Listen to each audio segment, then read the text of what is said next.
I'd rather not. Hey, Aiden, you're good.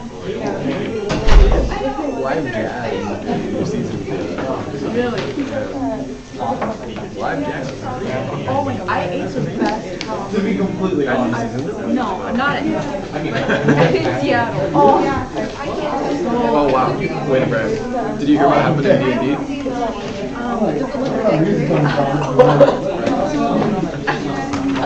Everybody died. All right, how's everything going? It did, because everybody died. So questions? How was your weekend? Good. Went to KimuraCon. That was fun. Hell yeah. Did you? Yeah. I didn't see you there. I was only there Saturday. Oh, yeah, I was. There was a possibility that I was going to be running a photo booth there. Oh, cool. It didn't end up happening, Yeah. but the possibility was there. Yeah, that was a cool event. Tons of people. Yeah. And even Clark had a booth there. Clark did? Yeah. Like, I saw it. for what? For a study abroad in Japan, I think. No way. Yeah. That's awesome. Yeah. That's funny to see. Do you go to Comic-Con and other cons? Or? No, that one I just really wanted to go to. Yeah. All right, so PA4 is graded with comments as appropriate, and we'll go over PA4 tomorrow. But by and large, they look really good. So a number of people totally nailed PA4, worked perfectly, nice clean code, which was great. Another number of people had PA4 working great, except maybe War and Peace, right? And that's kind of an acid test. It's really easy to have code that breaks if you give it a really big input file, for example. So there are cases where that would seg fault or something. Not a big deal. And then there were some cases where there was just a little bit of quirkiness here or there. For example, reporting empty phrases, or somebody forgot that semicolons separate phrases as well as colons and exclamation marks, and they missed one character, right? Not a big deal. By and large, the programs that seemed to be the most successful were the ones that broke the behavior of the main program up into kind of a hierarchy of sub-functions. And I saw a few cases where, the main program did everything and it still worked. But those programs were usually very long, and they came with comments saying, I spent 80 hours trying to get this to work, and I think it's right, but I'm not sure. The whole idea of breaking things into functions is not just to break it into smaller pieces, right? It's really trying to sort of establish a hierarchy of calling. Your main program believes that there's this program, this function that can be called that will give it a phrase, and this other function that can be called that will store this phrase. And if it believes those functions exist and work, right, the main program's life is really easy. Grab a phrase, save a phrase, grab a phrase, save a phrase, right? And then when grab a phrase says there's nothing left to read, it calls a sort function, calls a print function. And so your main program is really easy to write like that because it's got these powerful helper functions for reading a phrase, for example.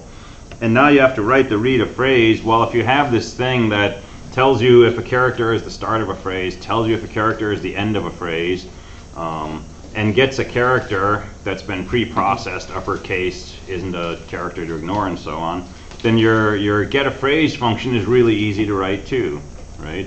Get a character, while that character is not the start of a phrase, get another character, right? And then save the character in an array, and while it's not the end of a phrase, get another character, save that in the array. And then put on an all terminator and return the phrase. At what point should somebody stop just making functions and then make it into a library? It's a good question. Oh, into a library? What do you mean? Because aren't libraries just tons of functions Yeah, that you can call and import all of them instead of So the idea of a library, which we haven't really talked about, for example, there's a standard IO library, so we include stdio.h. That defines a whole bunch of functions, many of which we're not going to use. But it describes, fget and gets and getcar and puts and printf and scanf and scanf and fscanf and fprintf and sprintf and all these other things, right? And if we simply linked all of those functions into our program every time that we wanted to use any of them, right, our programs would be huge.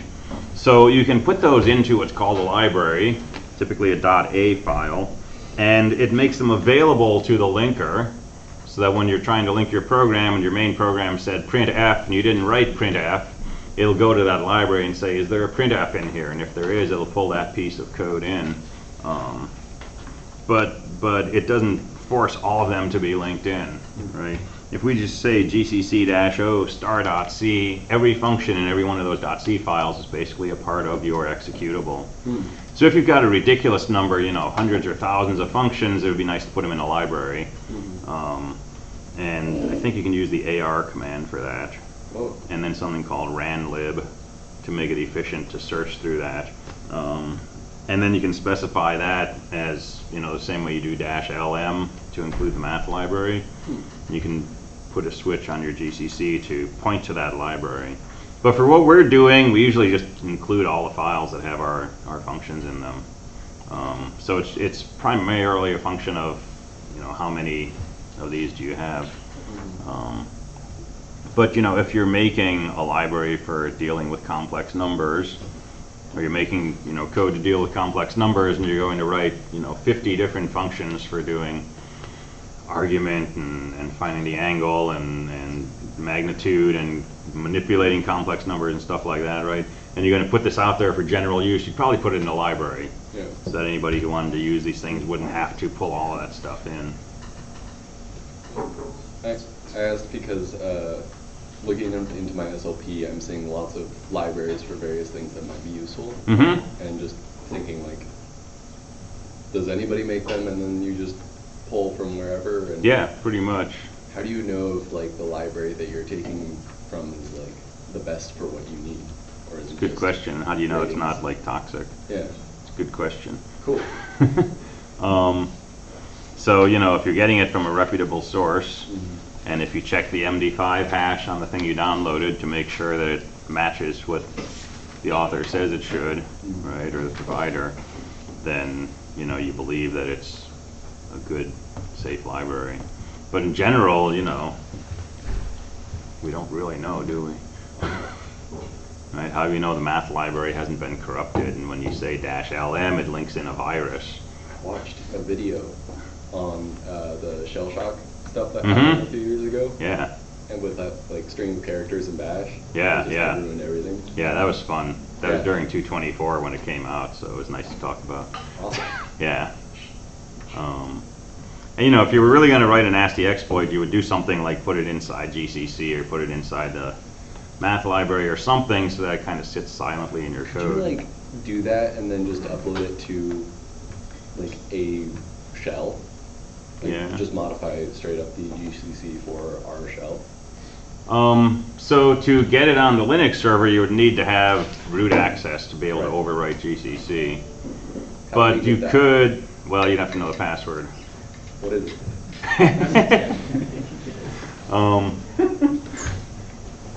It's the same as my login password. Oh, So. that's not safe Yeah, it is.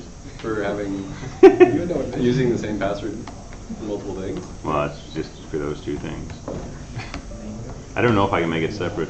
But the bigger danger, I think, is you create a website with a distribution of Ubuntu in which you've placed an infected version of GCC, and you put it up there and you throw some advertising and you get high on the search engine site, and now a percentage of people who want to install Ubuntu download it from your site, because it's got good reviews from people as being fast or something, and now you've got infected software out there. Awesome. Yeah. And you don't use it right away, of course. You wait for it to spread and build and hopefully be unnoticed, and then you trigger it at some point, right? SLP? Yeah, no. If you wanted to explore it, in a controlled environment, I mean, this is how we enhance security, is by exploring how security gets exploited, right? Red team, blue team stuff. That's a standard practice.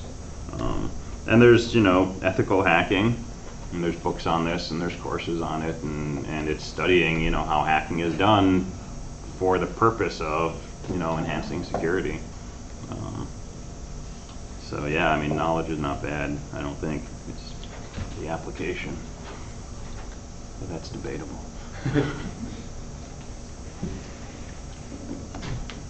All right, other questions?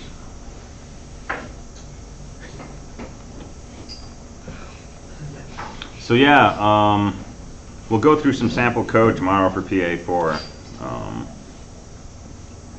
And we'll look at this modularization, but it's something I want you to keep in mind and keep coming back to as you develop code, right? Think about breaking functions in ways that sort of give you this like hierarchy, right? In the same way that we don't write a square root function to calculate a square root, we use a square root function from the math library.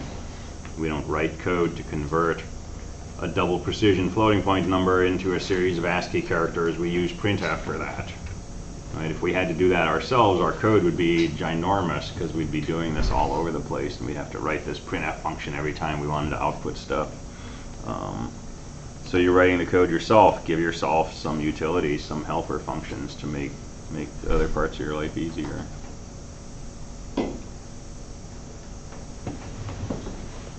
All right, Zenity questions. Zenity apparently does work well under SIGWin still. So you have a SIGWin option as well as the Linux option. I don't know if anybody's tried Linux on VirtualBox with Zenity yet, but that's usually another option. Someday. Have you got Zenity on Raspberry Pi? Mm-hmm. Cool. Pi's rock, man.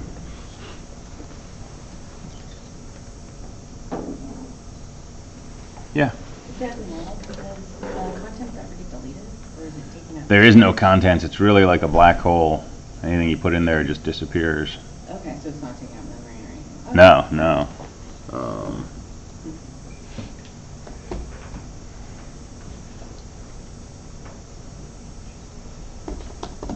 All right, so you can say yes, haha, and it just prints out haha forever.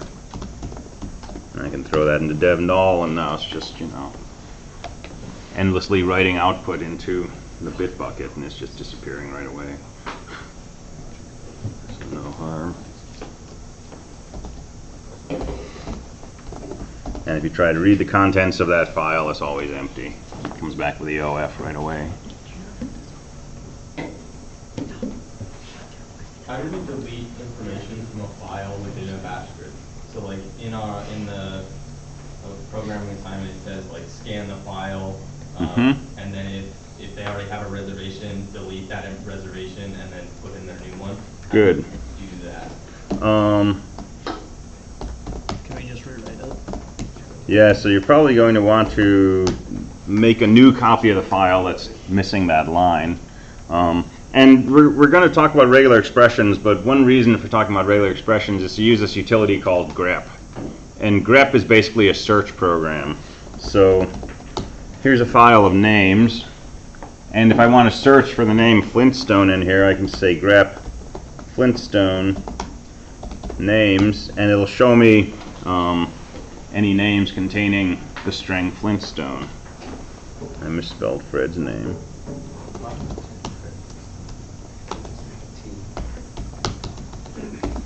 Right, so there it finds the Flintstones. Grep will take a switch -v, which reverses the search. If I say grep -v, that'll show me any lines that don't contain the name Flintstone.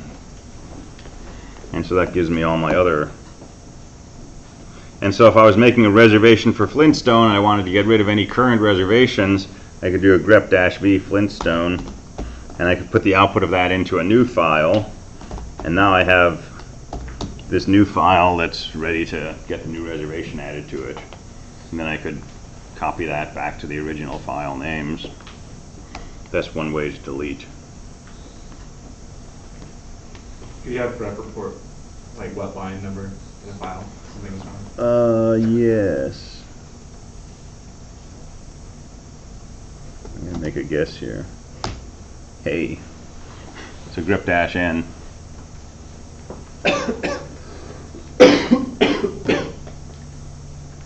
The other useful switch for grep is I.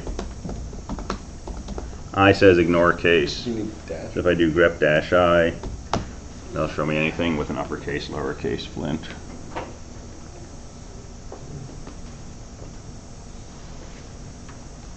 Is that for any characters in that string, or is it just the first one? Any characters. Okay. Wait, what do you mean any characters? Like if the D in Fred was, or yeah. If the So it's totally ignoring uppercase, lowercase distinctions. okay. It's just a case-insensitive search.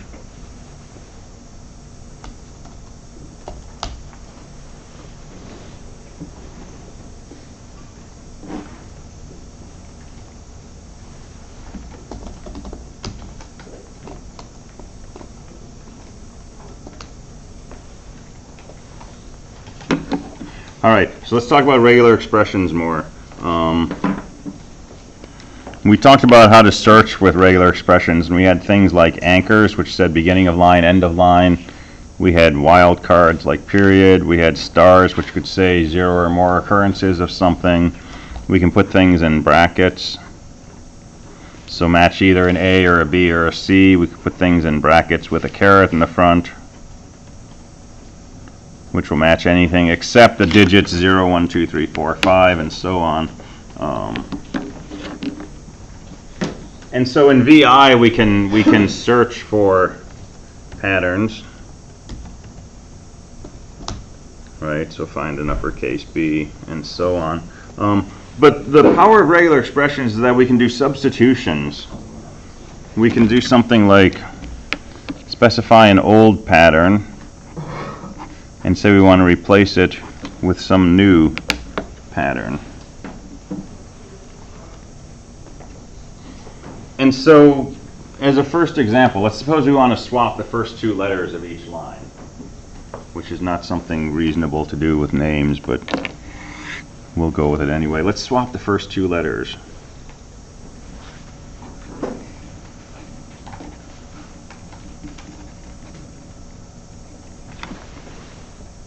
All right, so here's what we do if we want to use regular expressions to manipulate a string. We basically do 2 things. First, we try to find the things that we want to manipulate. We use a search pattern that will match the things we're trying to manipulate, and then we replace them with what we want that pattern to turn into.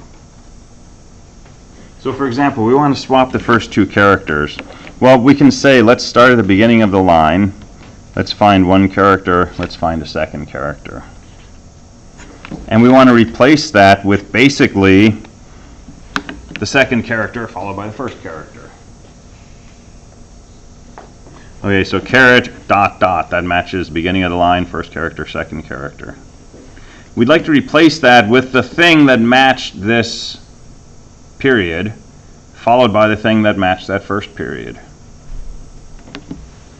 Okay, so if we throw a piece of a pattern inside parentheses, this says take what matches that period and save it in register 1. Register 1 because it's the first thing that we're saving. So the parentheses around a pattern say, if you find something that matches this, save that thing that matched. It saves it in what's called a register. The thing in the first parentheses goes into register 1. The thing in the second parentheses, this goes into register 2.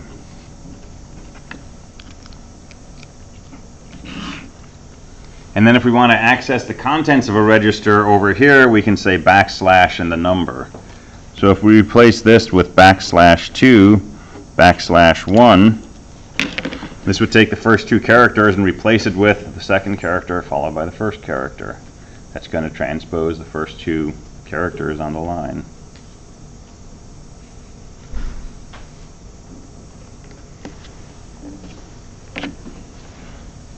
And there's a complication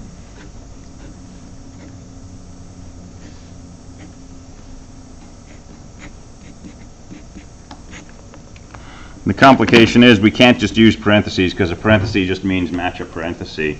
So we actually need to backslash each of these parentheses. So now it becomes more cumbersome to read. But if I substitute caret backslash paren dot backslash paren backslash paren dot backslash paren slash backslash 2 backslash 1 slash, that should swap the first two characters.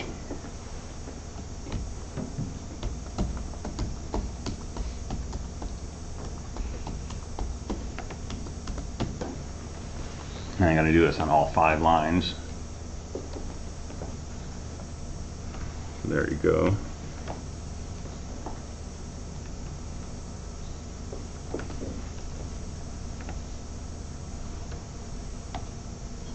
And I can just undo it.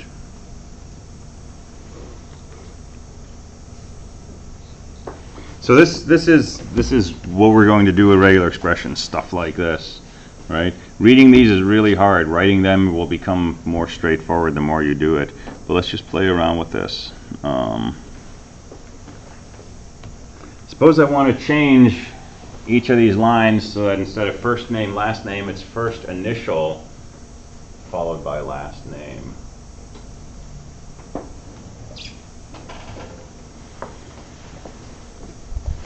So I'd like to do something like this.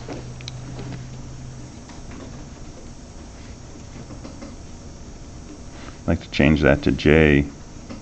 Smith.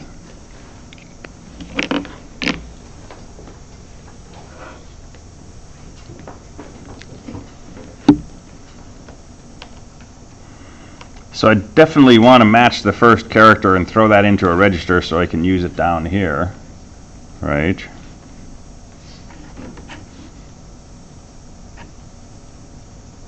And I'm not going to draw backslashes on parentheses here because it'll clutter it up even more, but remember these get backslashed. So I'm going to substitute anything that matches one character, and I can throw an anchor in if I really want to feel good about this. Beginning of the line, I want to find one character.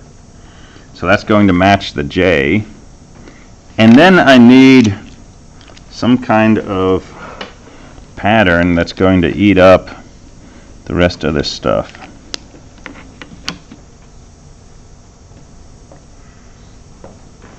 And I'm going to suggest let's just do dot star. So that means 0 or more occurrences of any character, right? It's basically a succession of characters. But it's greedy. This would match the entire string. And I really only want to match the stuff up to the space. So if I search for a dot star followed by a space, and that's my symbol for a space, and then I can replace that with the first character that I matched followed by a space, that should change the first name to a first initial.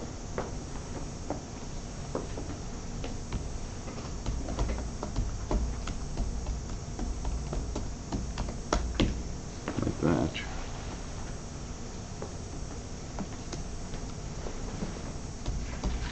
Gotta say S.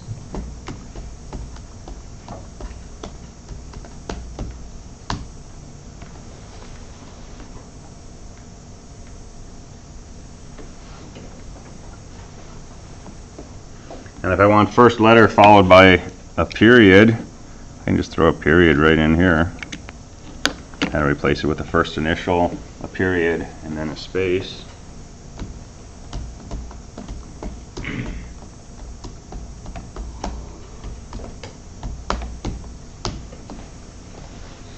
Change the 1 to a 2, does it do it down to the first 2 letters? If I change the what? The 1 Oh, to in the beginning? Yeah. Yeah, so if I go colon 2 comma 4,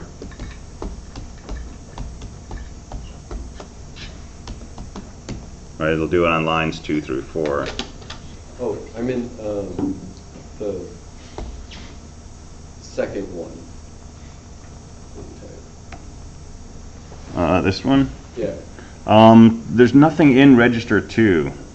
So backslash 1 matches the first thing that was put in parentheses. Okay. Right, if I use backslash 2, I think it'll just be empty. Oh. Right, so that would be like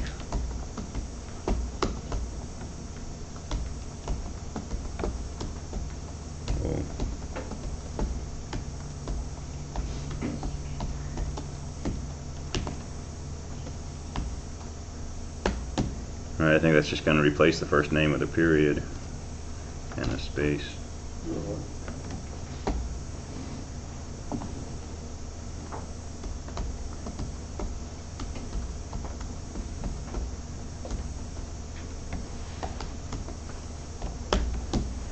Right, and if I don't have that extra space after the dot star, right, the greediness of grep, that dot star will match everything after the first character all the way to the end of the line. And so the entire line will be replaced by just the first initial, followed by a period, followed by a space, like that. And there is a space after each of these.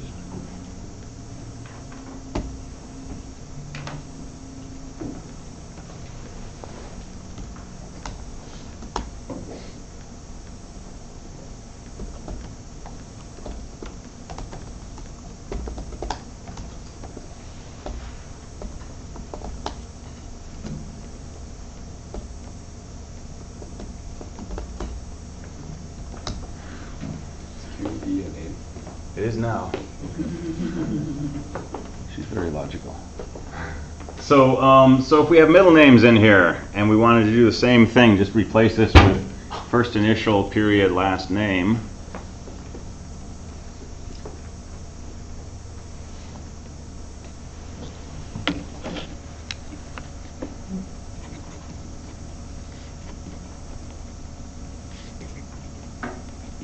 Will this pattern still work?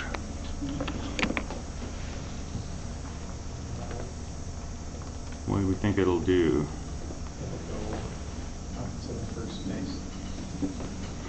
So if it goes up to the first space, this would become J dot space Henry space Smith. Except regular expressions are greedy. So if we try to match a dot followed by a dot star, followed by a space, there's multiple ways we can satisfy this pattern. One would be to match the J for the dot, the OHN for the dot star, and then the space, and say this matches. But an equally valid way to match this pattern would be to say, let's match J for the first dot, let's match OHN space HENRY for the dot star, and then let's match this for the space, and basically absorb all of that. And they both technically match this pattern, so there's an ambiguity. So the rule is grep is greedy. It tries to match as much as possible. Okay, and that's important to remember. So regex are greedy. So given that it's greedy, right, this pattern will match everything up to the beginning of the last name. So this should still work the same even with middle names in there, just because of that greediness.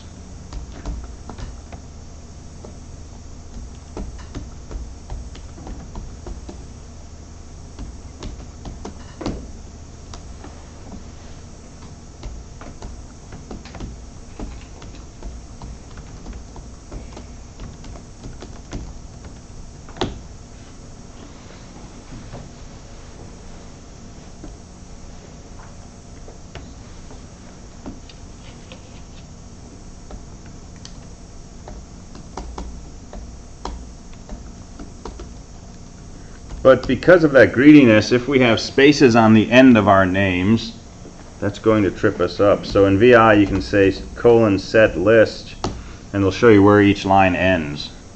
And you can pick up those annoying trailing spaces.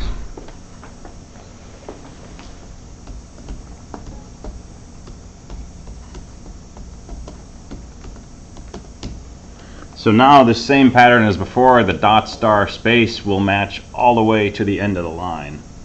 And that space will correspond to the last one. So this will basically wipe out each line and replace it with just first initial, period, and a single space. So if we wanted to do something like this, we'd want to get rid of those trailing spaces first. So how could we use a regular expression to get rid of those spaces at the end?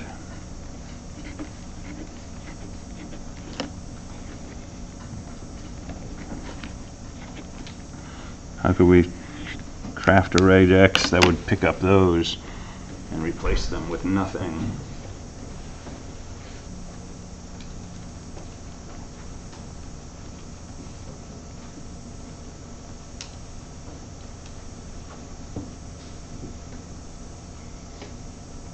Here we put the space before the start. Okay, so we could say space star, that'll match 0 or more spaces. Good. So substitute that with nothing. Sure. So that's most of it. Cool. Substitute it with a space.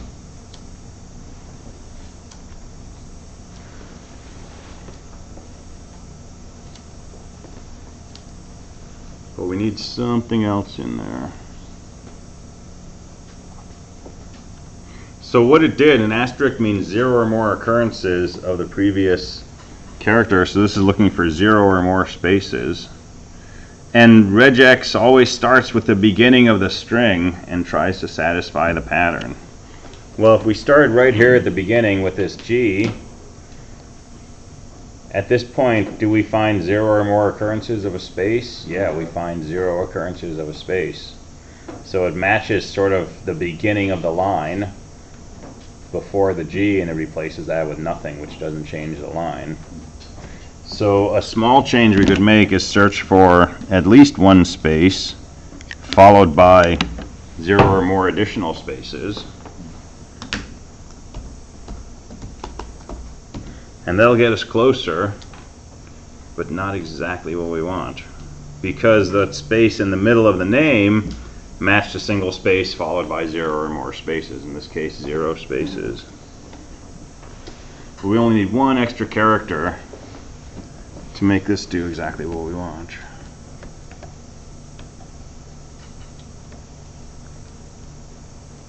Another space at the end. That would work in this case, but not in general. But we're interested in these spaces, not these spaces, right?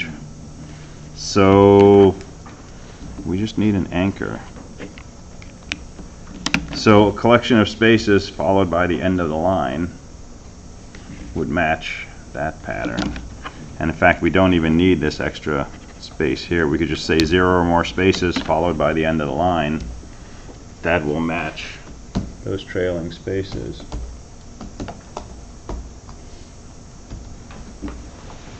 So any number of spaces followed by the end of the line gets replaced by nothing. That will pop out the trailing spaces. So that's a pretty useful regular expression. All right, what if we want to get rid of multiple spaces and just change them into a single space? So we've got all these multiple spaces inside, and we'd like to change them to just one space each.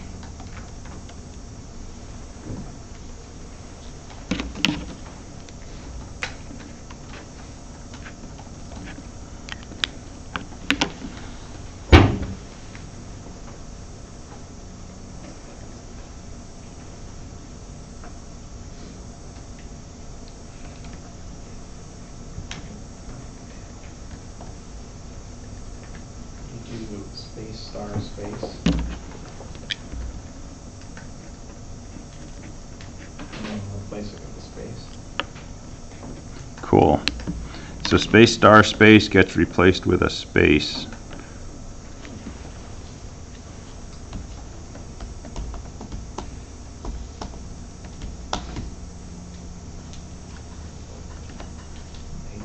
And this will only do it the first time we find it on a line. That's okay. We'll just get rid of the space between John Henry and Barney Rubble.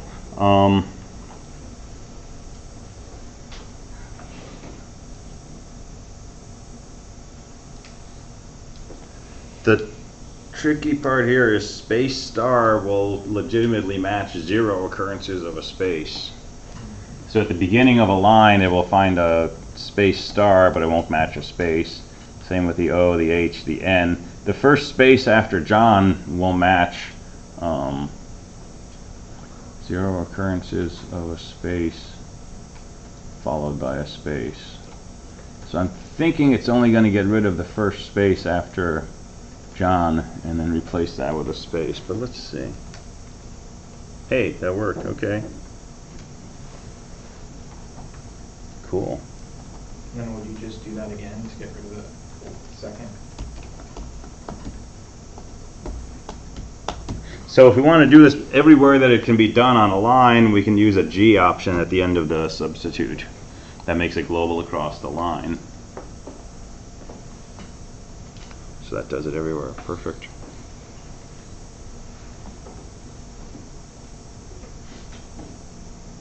So the way I was thinking of it was substitute a space followed by 0 or more spaces with a single space. That seems to work too. Either way. So we can use these things to sort of condition text files, right? And this is what I spend too much of my life doing. Changing things to get them into a form where it's easy to process.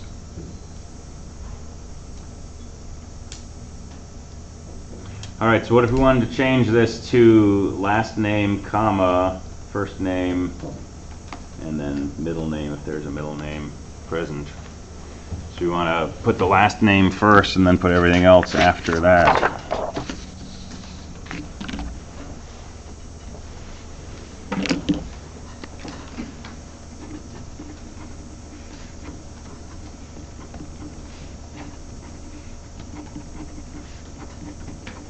So we want to do that kind of transition.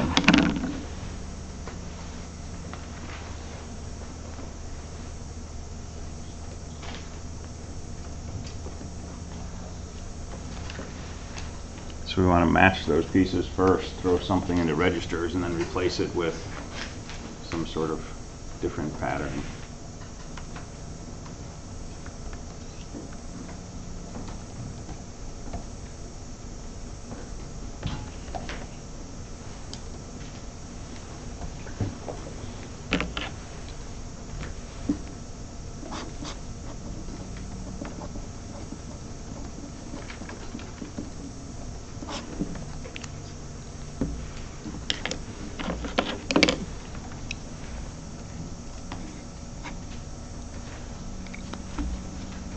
So any ideas?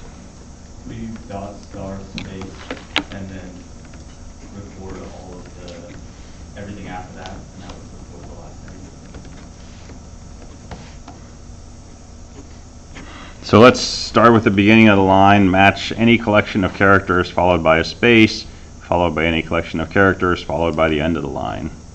So this should pick up the first name, this will pick up the space, and this dot star will pick up the last name. So let's take those things that matched and toss them into registers. And now this first name is in register 1, this second name is in register 2. And so let's replace it with register 2, comma, space, register 1. That should get you there. And if there's a middle name, this dot star space should pick up first name, space, middle name, all the way up to that second space. So then \1 will be first name, space, middle name. So this should still work nicely.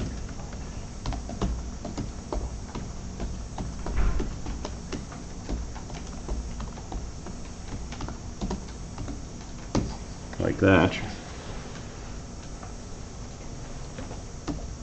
There you go.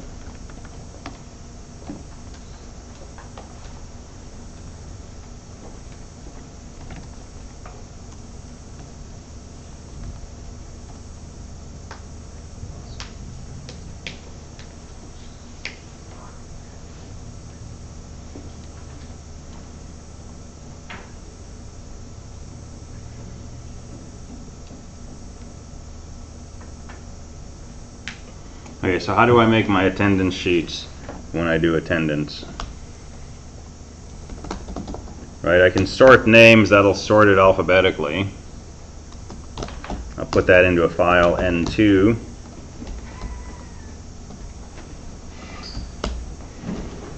and then I'll substitute the end of the line with a space and a bunch of underscores. So I get a sheet like that, but it looks awkward because it's all raggedy on the edge, right? So I'll do something like this.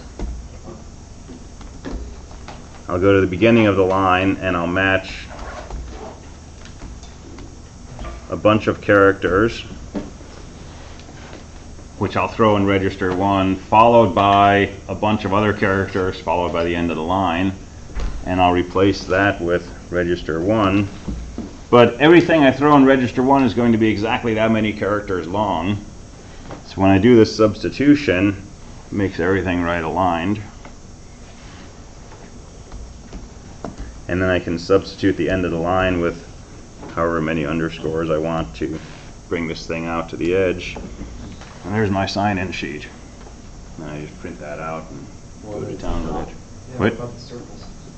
Oh, You want circles? so I can substitute beginning of the line with a circle and a, Is the dot just an O? yeah. Oh my god. I'm disappointed. That's pretty. Yeah. I'm a Neanderthal. So. Admit it. If it works, it works. Yeah. So you know, regular expressions, like I say, it's one of those things that, like, if you don't know how to use them, you can still get by. But as you become more comfortable with them, right, they become really useful for all kinds of things. You can take a comment block and throw it inside, you know, one of those boxes with asterisks that go around. I don't know if you know what I mean.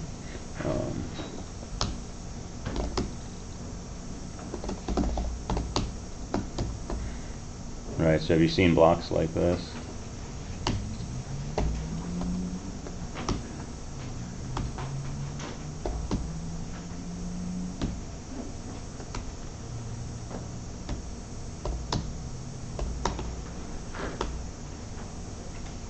What are you doing there?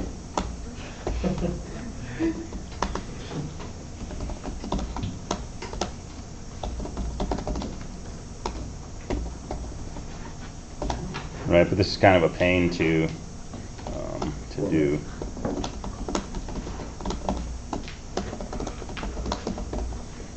Right, so you can make, that's all one comment, right? Starts with a slash star and ends with a star slash.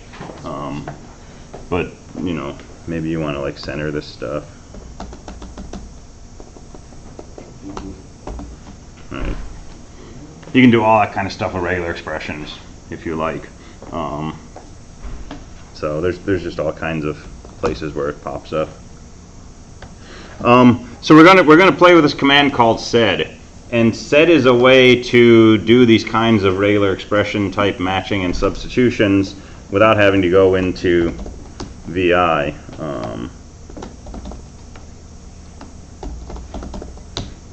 So well, I messed up my names.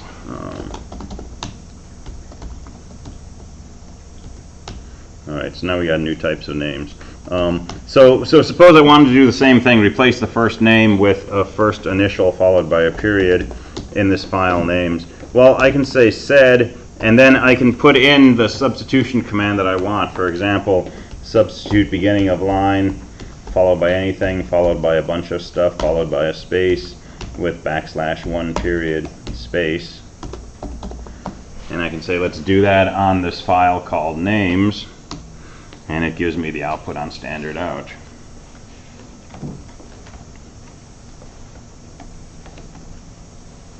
Or if I do this without specifying a file name, it will read from standard in and apply that substitution to every line of input and produce the result on standard out. And so sed is a really useful tool just to be able to do this, but it's actually much more than this. It's a whole programming environment. Okay, so tomorrow after we're done talking about PA4, we're going to start talking about sed, and we're going to learn how to use this to manipulate files and do some other fun things. And then we're going to talk about awk, which is another utility really for manipulating individual columns within a file. And those two things are nice to have in your toolkit for all sorts of things. and said, you know, it reads from standard in, so we can redirect from a file, or we can take the output of a command and pipe it into sed. And that can be useful too. All right, so I'm going to post some regex questions for you to think about on Canvas. And I'll invite you to think about those for a few days, and we'll come back and talk about them later on in the week. All right, so I will see you next time.